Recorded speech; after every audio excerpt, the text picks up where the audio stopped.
নমস্কার, আমার গল্পমালা চ্যানেলের সকল শ্রোতা দর্শককে স্বাগত। আজ আপনাদের আর একটি সুন্দর গল্প পাঠ করে শোনাব। গল্পটি পাঠ করার আগে আপনাদের কাছে বেশ কয়েকটি অনুরোধ। গল্পটি সমস্ত শুনুন, শোনার পর লাইক, কমেন্ট ও শেয়ার করুন। যারা এখনও চ্যানেলটি সাবস্ক্রাইব করেননি তারা অবশ্যই চ্যানেলটি সাবস্ক্রাইব করুন এবং আমাকে এগিয়ে যাওয়ার পথে সাহায্য করুন। পাঠ করছি আজকের গল্প, বিয়ে করতে কলকাতায়। লিখেছেন সমরেশ মজুমদার। বিয়ে করতে কলকাতায় এলো গায়ত্রী। সোমেন মারা গিয়েছে 8 বছর আগে। তখন গায়ত্রীর বয়স 42। এই 8 বছরে অনেক কর্তব্য একে একে শেষ করেছে সে। মেয়ে সাবালিকা হয়ে চাকরি এবং বিয়ে করে চলে গেছে ক্যালিফোর্নিয়া। লং আইল্যান্ডের বিশাল বাড়িটায় গায়ত্রীকে একাই থাকতে হচ্ছিল। অবশ্য তাকে সঙ্গ দিতে নিউ ইয়র্কের বিবাহিত পুরুষগুলো উদ্যোগে শেষ ছিল না। বাঙালি, অবাঙালি, এমনকি 2জন আমেরিকানও, সব কটাকেই হুলো বেড়াল বলে মনে হতো গায়ত্রীর। যারা বিবাহিত তারা বউকে লুকিয়ে যতটা পারা যায় খুচরো প্রেমের চেষ্টা চালিয়ে যেত। অবিবাহিত পুরুষগুলো একটু বয়স্ক হলেই বৃদ্ধ হনুমানের মতো চোখ পিটপিট করে।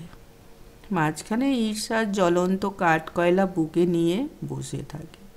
হরিবল! এই 8 বছরে একটিও পুরুষ গায়ত্রী পেল না যাকে ঠিকঠাক পছন্দ করা যায়। এবং তখন সে অবাক হয়ে ভেবেছে, সোমেনকেও সে কি করে এতদিন সহ্য করে এসেছে।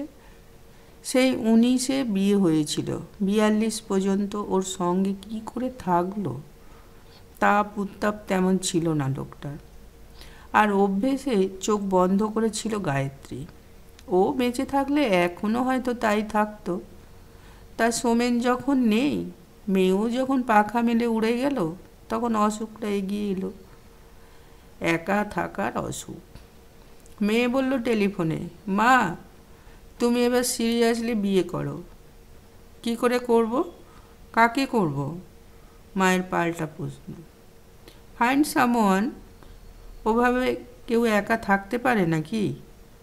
মেয়ে জ্ঞান দিয়েছিল। কুইন্সের লহমা বয়সে ছোট হলেও ভালো বন্ধু। বলল নট ব্যাড, তুমি বিয়ে করেই ফেলো। তুমি বিয়ে করলে নিউ ইয়র্কের বউগুলো স্বস্তি পাবে। তোমাকে দেখে তো কেউ ভাবতেই পারে না হাফ সেঞ্চুরি করেছ। ফিগারটাকে কি করে এক জায়গায় দাঁড় করিয়ে রাখলে? গায়ত্রী বলেছিল, তা তো হলো, কিন্তু কাকে বিয়ে করা যায়? লহমা ঝটপট চারপাশে পরিচিত মুখগুলো ভেবে নিয়েছিল। না, তুমি দিশি খোঁজো। দিশি মানে? এখানে সব ব্রয়লার, প্রচুর মাংস, কিন্তু স্বাদ নেই। একটু বয়স বাড়লেই চিপড়ে। তার চেয়ে দিশি অনেক ভালো। একটু বনি, মাংস কম, কিন্তু স্বাদ জব্বর। বুঝলে? লহমা হেসেছিল। তবে তাই হোক, দিশি বরের সন্ধানে নেতাজি সুভাষচন্দ্র বিমানবন্দরে 10 বছর পরে নেমেছিল গায়ত্রী। নেমেই সোমেনের কথা মনে পড়েছিল। এত বিশ্রী গরম, নোনা হাওয়া, অথচ সোমেন বলতো, লোকটা আমেরিকায় বড় চাকরি করতো বটে, কিন্তু দেশের কথা উঠলেই বাচ্চা ছেলে হয়ে যেত।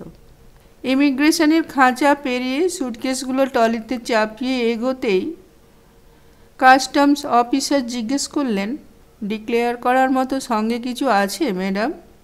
না, নেই। এবার যেতে পারি? অবশ্যই। একটু অবাক হলো গায়ত্রী। 10 বছর আগে যখন এসেছিল তখন সোমেনকে সবগুলো সুটকেস খুলে দেখাতে হয়েছিল। 4টে সোনার কয়েন এনেছিল গায়ত্রী। ডিক্লেয়ার না করে বেরিয়ে যাওয়ার অভিযোগে সেগুলো আটকে দিয়েছিল কাস্টম অফিসার। পরিচিত স্যাকরাকে দিয়ে গয়না গড়াবে বলে এনেছিল গায়ত্রী। সেগুলো ফেরত পাওয়ার জন্য 4 দিন শহর থেকে এয়ারপোর্টে ছুটতে হয়েছিল সোমেনকে। কিন্তু তা নিয়ে রাগারাগি করেনি। আমেরিকার যে মানুষটি বর্ণহীন হয়ে থাকতো, দেশে ফিরলে তার চেহারাই বদলে যেত। কলকাতায় আসার আগে কোথায় উঠবে এই নিয়ে চিন্তা হয়েছিল। শ্বশুর শাশুড়ি নেই, সোমেনের ভাইয়ের ওখানে ওঠার ইচ্ছে হয়নি। তার নিজের বাড়ি শান্তিনিকেতনের পূর্বপল্লীতে। মা বাবা চলে যাওয়ার পর এক পিসি সেখানে আছেন। বিয়ে তা করেননি, সারা জীবন মাস্টারি করেছেন। কলকাতায় অবশ্য প্রচুর বন্ধু আছেন, কিন্তু তাদের সমস্যা বাড়াতে ইচ্ছে হয়নি। তখন লহমা একটি গেস্ট হাউসে টেলিফোন নাম্বার এবং ঠিকানা দিয়েছিল। পিজি হাসপাতালের পাশে ভালো পাড়ায় শীততাপ নিয়ন্ত্রিত গেস্ট হাউসটি নাকি চমৎকার।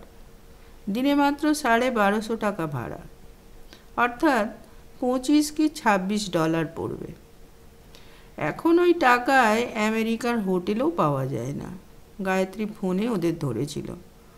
ওরা বলেছে ম্যাডামকে আনতে এয়ারপোর্টে আসবে। বাইরে গিজগিজ করছে লোক। ট্যাক্সিওয়ালা থেকে নিতে আসা আত্মীয় বন্ধুদের ভিড়। চট করে ঘেমে গেল গায়ত্রী। অনেকেই নাম লেখা প্ল্যাকার্ড নিয়ে দাঁড়িয়ে আছে কাতর চোখে। হঠাৎ চোখে পড়ল ভিড় থেকে একটু দূরে বেশ রোগা হাতপাকা চুল এক পৌর, যার পরনে পাঞ্জাবি এবং ধুতি। গায়ত্রীর নাম লেখা প্ল্যাকার্ড ধরে বকের মতো দাঁড়িয়ে আছেন।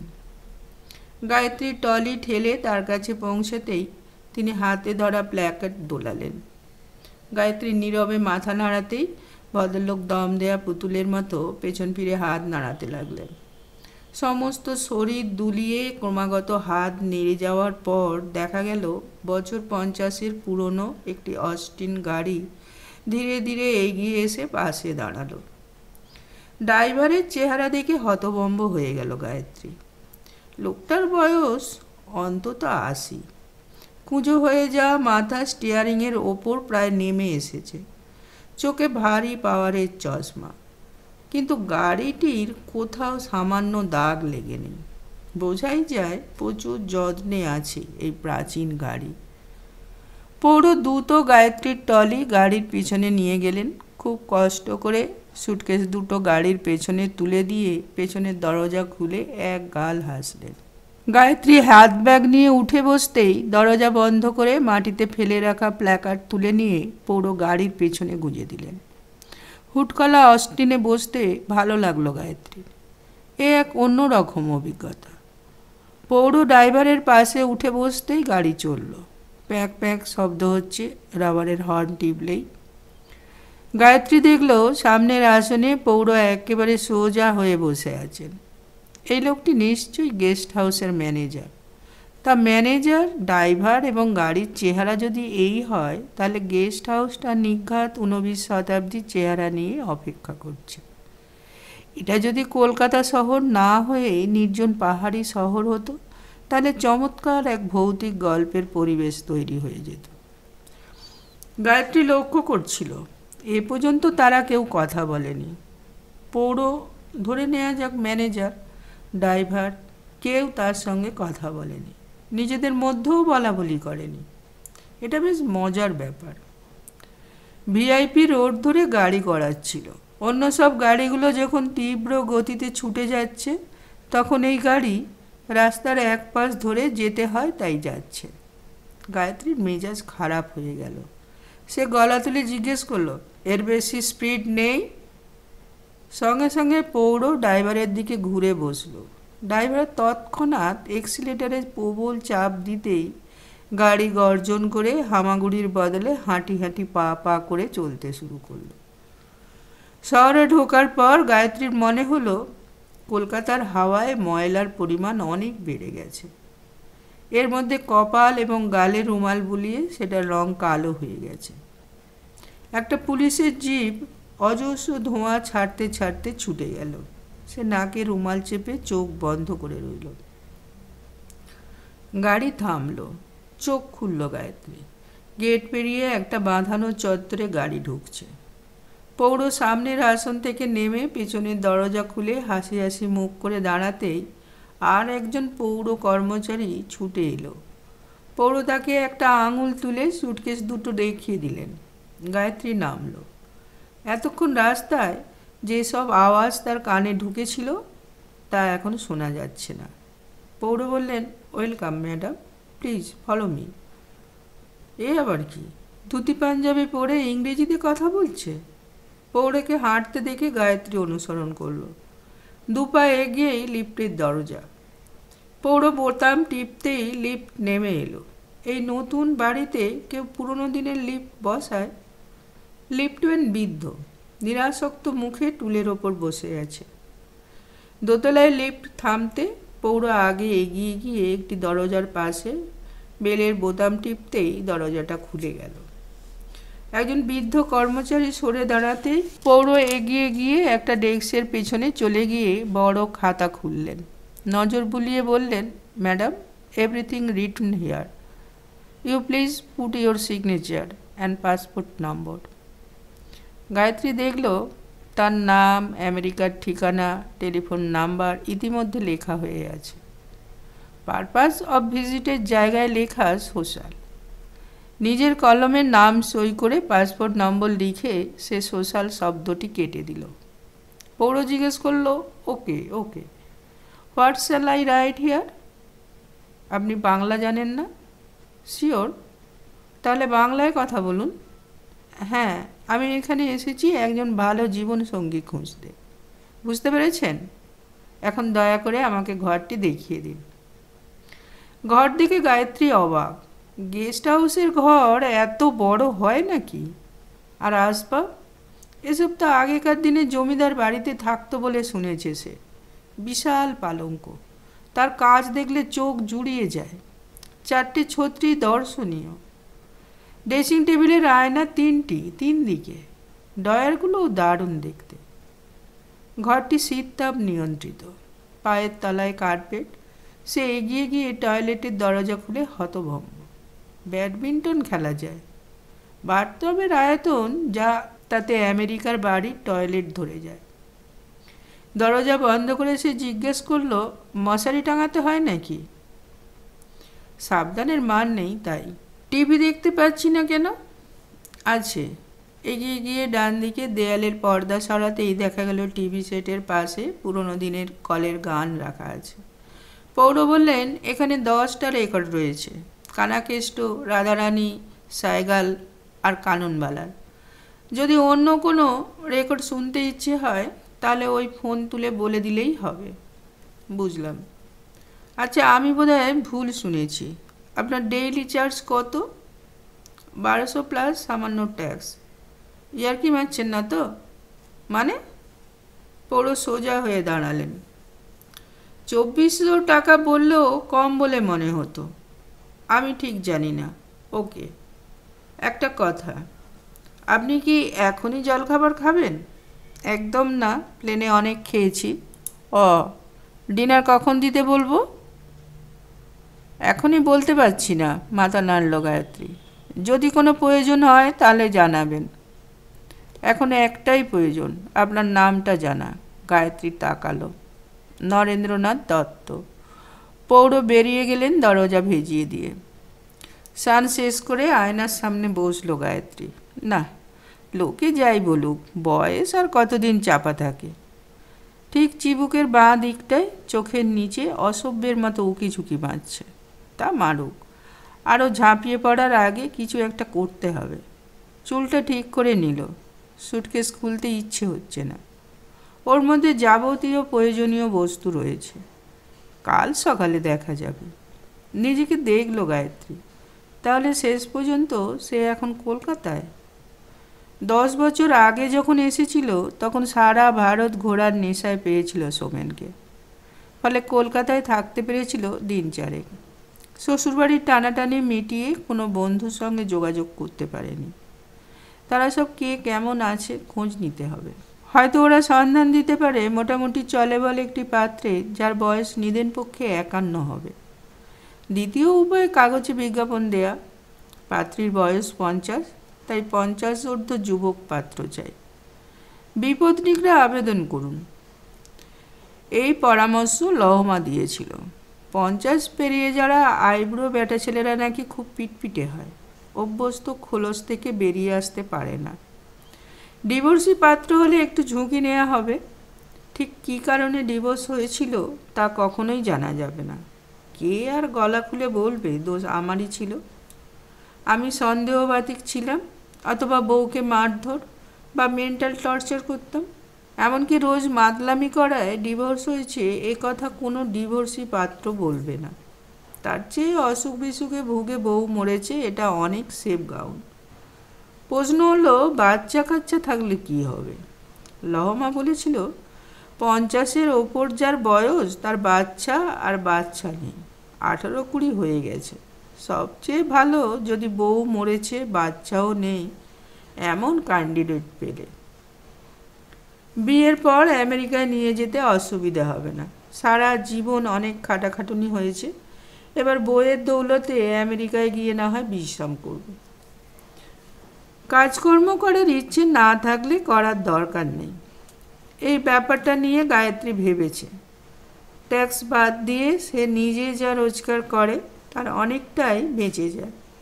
তার ওপর সোমেন মারা যাওয়ার পর ওর ইন্স্যুরেন্স, অফিস ইত্যাদি সূত্রে যা পাওয়া গিয়েছিল তার পরিমাণও কম নয়। লং আইল্যান্ডের বাড়িটার লনের ঘাস ছাঁটার লোক আছে, বাড়ি পরিষ্কার করতেও একজন আসে। খুব কম ফ্যামিলি এটা অ্যাফোর্ড করতে পারে। গায়ত্রীর কোনো অসুবিধে হয় না। এভাবে চালালে মরার পর মেয়ে প্রায় পুরোটাই হাতে পাবে। কথাটা বললে মেয়ে অবশ্য কাঁদ না চায়। তাহলে কি দাঁড়ালো? একজন নিঃসন্তান 50 ঊর্ধ্ব বিপদনিক চাই, যিনি আমেরিকায় দ্বিতীয়বার বিয়ের পর থাকতে রাজি আছেন। পাত্রী যথেষ্ট সুন্দরী, বিদুষী, বাঙালি। ঝটপট লিখে ফেলল গায়ত্রী। এটা এখনই কাগজে দেয়া যাক। ফোন বাজল। রিসিভার তুলতেই লহমার গলা। কোনো অসুবিধা হয়নি। না, শুধু যা গরম। গায়ত্রী হাই তুলল। তা থাক। আর কিছু? কাগজে বিজ্ঞাপন দেব বলে ভাবছি। কাগজে? পশ্চিমবাংলার কত % শিক্ষিত? সবাই কাগজ পড়ে? কি জানি, বরং টিভিতে অ্যাড দেয়া ভালো। আমাদের গড়িয়াহাটের পানের দোকান পানবিলাসের অ্যাড আমি টিভিতে দেখেছি। একদিন ঘন ঘন দিলেই কাজ হয়ে যাবে। বাই। লহমা রেখে দিল। টিভিতে? আইডিয়াটা খারাপ নয়। গায়ত্রী ডায়েরি খুলল। পুরনো বন্ধু বান্ধবীর নামগুলোর ওপর চোখ বোলালো। জয়ন্ত নাটক করত, ফিল্ম করেছিল এক সময়। ওদের সঙ্গে প্রেসিডেন্সিতে পড়তো। নাম্বার টিপতেই জানালো নতুন নাম্বার হয়েছে। নির্দেশ শুনে সেটাও পাওয়া গেল। ফোন বাজছে। হ্যালো হ্যালো, জয়ন্ত আছে? কে কথা বলছেন? আমি গায়ত্রী। কোন গায়ত্রী? আমি ওর সঙ্গে কলেজে পড়তাম। মাই গড, গায়ত্রী? তুমি তো শুনছি আমেরিকায়। জয়ন্তর গলা চেনা যাচ্ছে না। হ্যাঁ, বছর 4 আগে তোমার নাম্বার পেয়েছি, তাও এখন পাল্টে গেছে। তুমি কোথায়? হ্যাঁ, তুমি কোথায়? জয়ন্ত বেশ উত্তেজিত। কলকাতায়? বিয়ে থা নিশ্চয়ই করেছ? টিকছে না বুঝলে, দুবার করলাম, কিন্তু আমার বউ ভাগ্য খুব খারাপ। তুমি? কথাগুলো শোনা মাত্র লাইন কেটে দিল গায়ত্রী। যার বউ ভাগ্য খারাপ তাকে বিয়ের ব্যাপারে টানা উচিত না। সে রিসেপশনের বোতাম টিপতেই নরেন্দ্রনাথ দত্তের গলা পেল। ইয়েস ম্যাডাম, একটু দরকার আছে।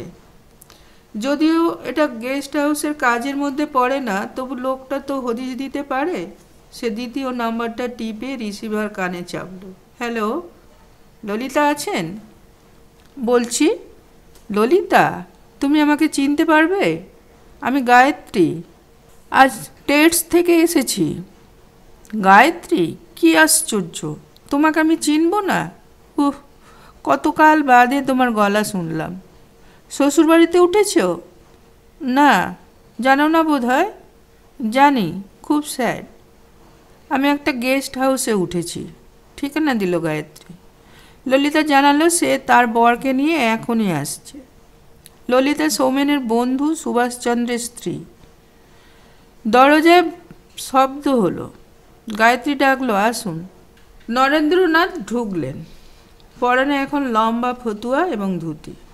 গায়ত্রী জিজ্ঞেস করলো, টিভিতে অ্যাড দেবো, কিভাবে দেবো বলতে পারেন? কোন টিভিতে? মানে কোন চ্যানেলে? এখানে অনেকগুলো চ্যানেল আছে নাকি? আজ্ঞে হ্যাঁ। সব কটা চ্যানেলকে? সন্ধ্যে থেকে দিনে 4 বার। আছে কেউ? কিন্তু অনেক খরচ হবে। তা নিয়ে আপনার মাথা না ঘামালেও চলবে। পারবেন? আমার ভাইপো ওইসব করে বলে শুনেছি। ডাকুন তাকে অ্যাট ওয়ান্স। সে বোধহয় বাড়ি নেই। আই ডোন্ট লাইক বোধহয়। খোঁজ নিন, হুকুম করলো গায়ত্রী।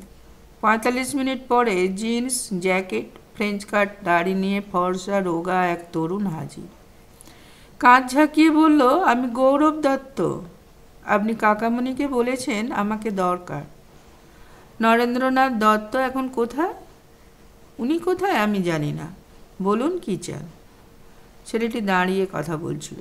ব্যাপারটা সংক্ষেপে বলে লেখাটা এগিয়ে দিল গায়ত্রী। আগামীকাল সন্ধ্যা 7টার পর এখানকার সব চ্যানেলে যেন 3 বার বিজ্ঞাপনটা যায়, তার ব্যবস্থা করতে পারবেন? সব কটা চ্যানেলে? হ্যাঁ। এই লেখাটাই থাকবে? হ্যাঁ। কোন ঠিকানায় ক্যান্ডিডেটরা যোগাযোগ করবে? অ্যাটলিস্ট ছবি টবি পাঠানোর ঠিকানা দিতে হবে। এটা কি আপনার কেস? গৌরব তাকালো। কেস আবার কি? হ্যাঁ, অ্যাডটা আমি দিচ্ছি। কিন্তু না, ছবি টবি আসতে অনেক সময় লাগবে। টেলিফোন নাম্বার দিয়ে দিন, এখানকার নাম্বার। বাপরে, ফোনে ফোনে পাগল হয়ে যাবে কাকামণি। কলকাতার সব স্যুটটা ফোন করবে। তাছাড়া কাকামণিও তো আপত্তি করতে পারে। গৌরব হাসল। এই গেস্ট হাউসের মালিককে, আমি তার সঙ্গে কথা বলবো, আপনি চিন্তা করবেন না। এটা তো কাকামণিরই। সবাই ঠাট্টা করে বলে কাকামণির বউ হলো গেস্ট হাউস। যাকগে, শুনুন, বিজ্ঞাপনটা ক্যাসেটে তৈরি করতে খরচ হবে। প্রাইম টাইমে টেলিকাস্ট করলে খরচ বেশি হবে। আপনি যদি রাজি থাকেন তাহলে এখনই কাজ করতে পারি। আচ্ছা, এর সঙ্গে আপনার ছবি গেলে কেমন হয়? না না না, স্টিল ছবি নয়। আপনি আমার সঙ্গে স্টুডিওতে চলুন। আমি বেটা ক্যামেরায় ছবি তুলে যদি বিজ্ঞাপনে লাগিয়ে দিই তাহলে সুপার বাম্পার এফেক্ট হবে। গৌরব বলল, সরি, না, নিজের ছবি বিজ্ঞাপনে দেখাতে চাই না। তাহলে আপাতত 1000 অ্যাডভান্স করুন। কাল সকালে ঠিকঠাক বিল দিয়ে দেব। কাল দেখাতে হলে এখন সময়ের বিরুদ্ধে লড়াই করতে হবে। টাকা? অত টাকা তো নেই। ডলার দিচ্ছি। আমি এত রাতে কোথায় ডলার ভাঙাবো? ঠিক আছে, কাকামণির কাছ থেকে নিয়ে নিচ্ছি। আপনি কাইন্ডলি ওকে বলে দেবেন। ছেলেটি চলে গেল। সঙ্গে সঙ্গে টিভি খুলল গায়ত্রী। একজন সুন্দরী হাসি হাসি মুখে চুলে আঙুল বোলাতেই শ্যাম্পুর বিজ্ঞাপন দেখা গেল। পাত্রী যথেষ্ট সুন্দরী, বিদুষী, বাঙালি। গায়ত্রী হাসছে। আলোকিতা গায়ত্রীর মুখের ওপর কথাগুলো ভেসে আসছে। আহ, কি দৃশ্য! টিভি বন্ধ করে দিল গায়ত্রী। দরজায় শব্দ হলো। ললিতা আর সুভাষচন্দ্র। ললিতার শরীর বেশ ভারী, চুল পাতলা। সুভাষচন্দ্রের তো টাক ছাড়া কিছুই নেই। একটু হই হই, পুরনো দিনের কথা নিয়ে নাড়াচাড়া, সোমেনের প্রসঙ্গ তুলে হা হুতাশ। সবশেষে ললিতার প্রশ্ন, তুমি এখনো এত সুন্দরী কি করে থাকলে? সুভাষচন্দ্র বলল, চেষ্টা করতে হয়। হিন্দি সিনেমার রেখাকে দেখছো না? আমি তো দিদিমা হয়ে গেছি। ছেলেরও বিয়ে হয়ে গেছে। তোমার? মেয়ে বিয়ে করেছে বছর 2। শ্বশুরবাড়িতে ওঠোনি কেন? ইচ্ছে হয়নি। একটা আলাদা উদ্দেশ্য নিয়ে এসেছি। কী উদ্দেশ্য? বিয়ে করব, পাত্র খুঁজছি। দেখ, শুধু ইয়ার্কি মারে। টয়লেটটা কোথায়? ললিতা চলে গেল। সুভাষচন্দ্র বলল, আপনি এসেছেন শুনে আমি ছুটতে ছুটতে এসেছি। কাল সন্ধ্যায় কী করছেন? কিছুই না। তাহলে ডিনারে আসুন। ললিতার তো বাইরে খাওয়া নিষেধ, আলসার আছে। শুধু আপনি আর আমি, এক্সক্লুসিভ।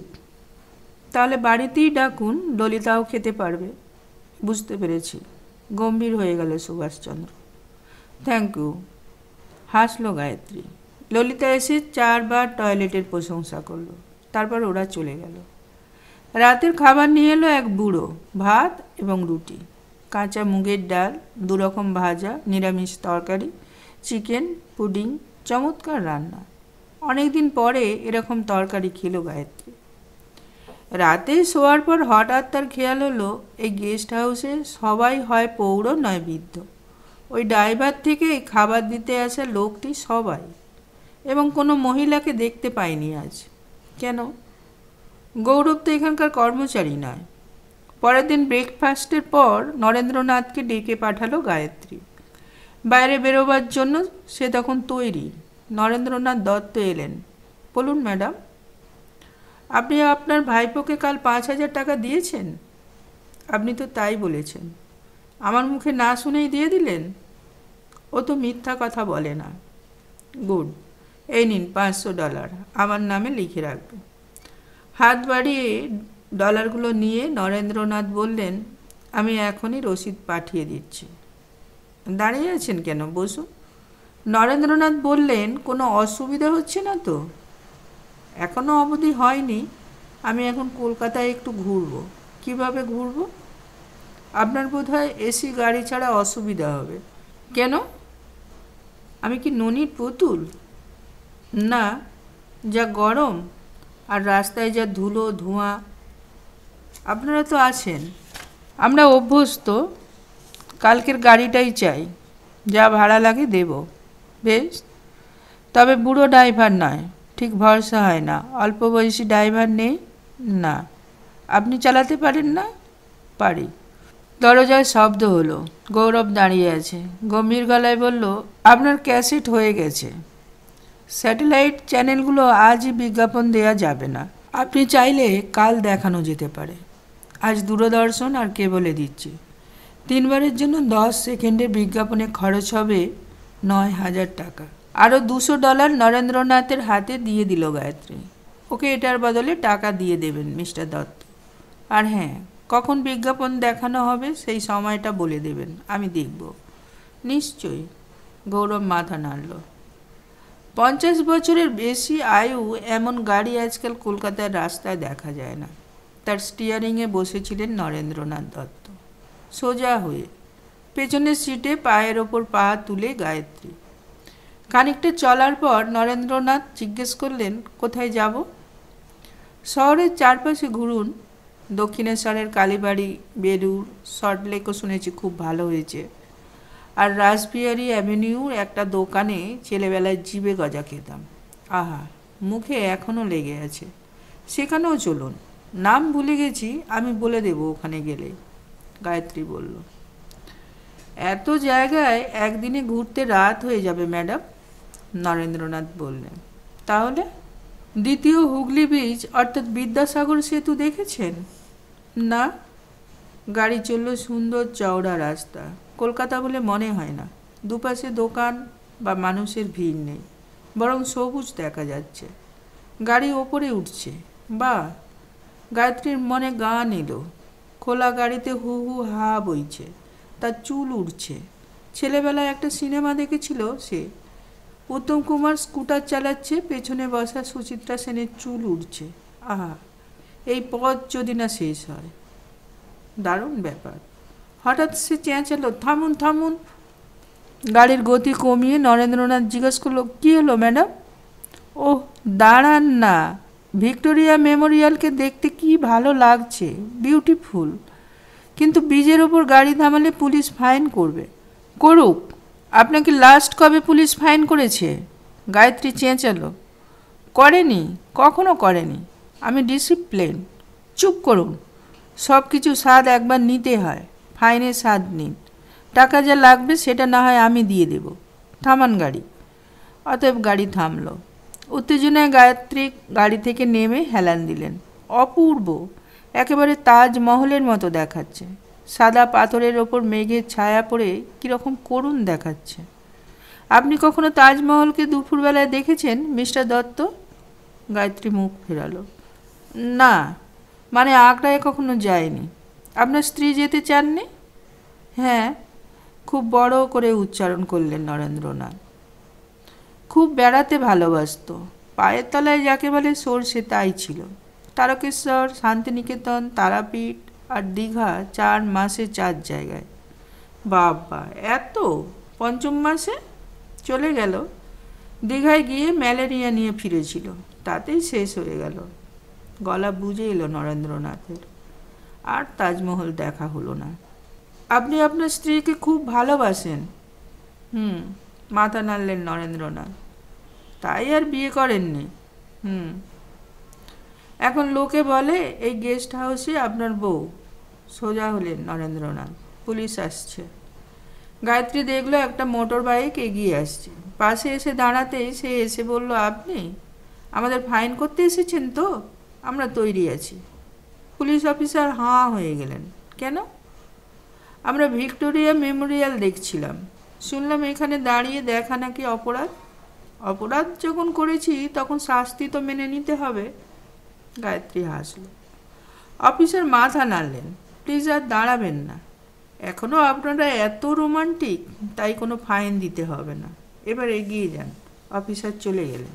দূরদর্শনে বিজ্ঞাপনটি দেখানো মাত্র ফোন আসতে লাগলো। প্রত্যেকটি ফোন ঘরে পাঠিয়ে দিচ্ছেন নরেন্দ্রনাথ দত্ত। নমস্কার, আমার বয়স 60। আপনার প্রস্তাবে আপত্তি নেই। কবে কোথায় দেখা করতে যেতে হবে? নমস্কার, আমি 65, বিপদনিক, ভীষণ একা। নমস্কার, এরকম সাহসী মহিলাকে জীবনসঙ্গিনী করতে পারলে গর্বিত হব। ফোনের পর ফোন। শেষ পর্যন্ত ইন্টারকমে গায়ত্রী বললেন, আমার মাথা খারাপ হয়ে যাচ্ছে। খুব স্বাভাবিক। নরেন্দ্রনাথ সমবেদনা জানালেন। এখন উপায়? দাঁড়ান। নরেন্দ্রনাথ আর একটি ফোন রিসিভ করে বললেন, ম্যাডাম, একটা কেবল চ্যানেল লোক পাঠাচ্ছে আপনার ইন্টারভিউ নেবার জন্য। কি বলবো? কেন কেন? এরকম ঘটনা এর আগে কলকাতায় ঘটেনি, তাই। রিসিভার নামিয়ে রেখে দিন। বেশ।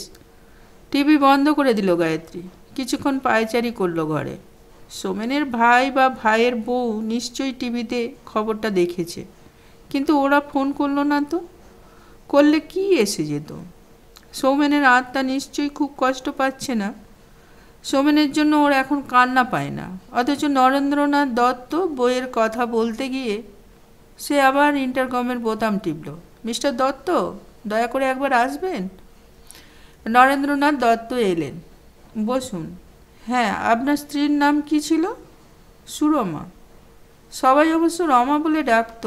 লক্ষ্মীর মতো দেখতে ছিল তো। আপনিও রমা বলে ডাকতেন? নরেন্দ্রনাথ মুখ নাবালেন। না, আমরা কেউ কারো নাম ধরে ডাকতাম না। হ্যাঁ গো, ওগো বলতেন? গায়ত্রীর ভালো লাগছিল। ওই আর কি। খুব সুন্দরী ছিলেন। পরীর শরীর থেকে ডানা দুটো কেটে নিলে যা দেখায় তাই। ওরকম মেয়ে আর দেখেননি না? দেখতেই চাইনি। কেন? দুধের স্বাদ যদি ঘোল খেয়ে ভুলে যাই। নরেন্দ্রনাথ তাকালেন। কি দরকারে আমাকে ডেকেছিলেন ম্যাডাম? কাল আমার ফেরার টিকিটটা কনফার্ম করে দেবেন। কালই যেতে চাই। সে কি, আপনি তো প্রায় মাসখানেক থাকবেন বলে লহমা দেবী জানিয়েছিলেন। আমার আর থাকার ইচ্ছে নেই। কিন্তু আমি যে আজ আগ্রার হোটেল বুক করলাম। আপনি ভিক্টোরিয়া দেখেছেন, তাজমহল দেখা নিশ্চয়ই ইচ্ছে হয়েছে। মুখ নিচু করলেন নরেন্দ্রনাথ। চোখ বড় হয়ে গেল গায়ত্রীর। আগ্রায় তো আপনি যাননি। আপনি গেলে যাওয়ার কথা ভাবতে পারি। তাহলে ফেরার টিকিট বুক করতে হবে না? নরেন্দ্রনাথ উঠে দাঁড়ান। না। সজোরে মাথা নাড়ল গায়ত্রী। আমেরিকা নয়, আগ্রার টিকিট কালই।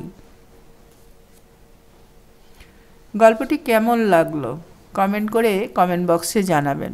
আপনাদের মূল্যবান কমেন্ট আমাকে সমৃদ্ধ করবে এবং অনুপ্রাণিত করবে। অবশ্যই একটা লাইক দিবেন। আর যারা এখনও চ্যানেলটি সাবস্ক্রাইব করেননি তারা অবশ্যই চ্যানেলটি সাবস্ক্রাইব করে আমাকে এগিয়ে যাওয়ার পথে সুযোগ করে দিবেন। নমস্কার।